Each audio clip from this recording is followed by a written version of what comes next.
जानिब से सिलसिलावार अंग्रेज़ी असबाक का आगाज़ किया जा रहा है, जिसमें आपको बिल्कुल इब्तिदा यानी ABCD से लेकर आला और हाई लेवल की अंग्रेज़ी सिखाने की कोशिश की जाएगी और हर तरह की रहनुमाई की जाएगी। दोस्तों, आप में से कुछ लोग सोच रहे होंगे कि अंग्रेज़ी ज़बान का सीखना बहुत ही मुश्किल है।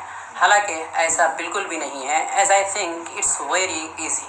इसका सीखना बहुत ही आसान है, इसलिए कि जिस ज़बान का चलन और रिवाज ज़्यादा होता है उसका सीखना भी निहायत आसान होता है। और आप बखूबी जानते हैं कि इंग्लिश कितना कॉमन है, बच्चे बच्चे की ज़बान पर है, लिहाजा इसका सीखना कोई भी मुश्किल नहीं है, बहुत ही आसान है।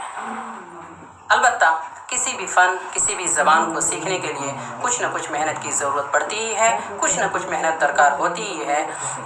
इसलिए कि नो पेन नो गेन, बेमेहनत पे हम कोई जौहर नहीं खिलता, यानी कुछ हासिल करने के लिए कुछ न कुछ मेहनत करनी ही पड़ती है। और ये भी कहा जाता है कि no sweet without some sweat, यानी कुछ पाने के लिए कुछ खोना पड़ता है। और ये एक सच्चाई भी है कि जो इंसान मेहनत करता है, कोशिश करता है, एक न एक दिन कामयाबी उसके कदम चूमती ही है और वो कामयाब होता ही है। इसलिए कि इंडस्ट्री इज़ नेवर अनफ्रूटफुल, मेहनत कभी रायगा नहीं जाती। इसलिए आप में से जो भी हजरात अंग्रेज़ी सीखने का इरादा रखते हो, अज़्म किए हो, तो अगर उन्हें वक्त ना मिलता हो, उम्र का तकाज़ा हो, किसी भी तरह की कोई परेशानी हो, तो फ़िक्र करने की कोई ज़रूरत नहीं है। कारोबार में अगर मशगूल हो, मसरूफियत ज़्यादा हो, कोई फ़िक्र करने की ज़रूरत नहीं है।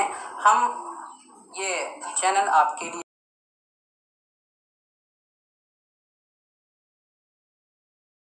बुनियादी अंग्रेज़ी पहला हिस्सा।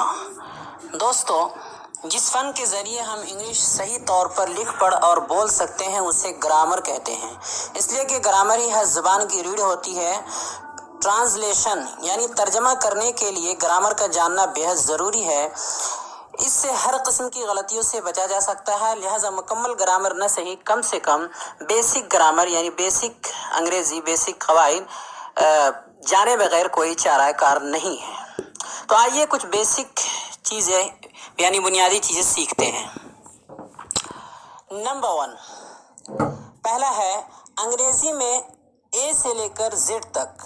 अंग्रेज़ी में ए से लेकर जेड तक कुल 26 हरूफ यानी लेटर होते हैं।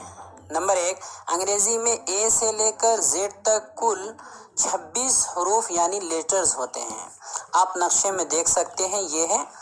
आइए सबसे पहले हम ए से लेकर जेड तक के प्रोनंसिएशन यानी तलफ़ुज़ को जान और रट लेते हैं। इसे कहते हैं प्रोनंसिएशन। प्रोनंसिएशन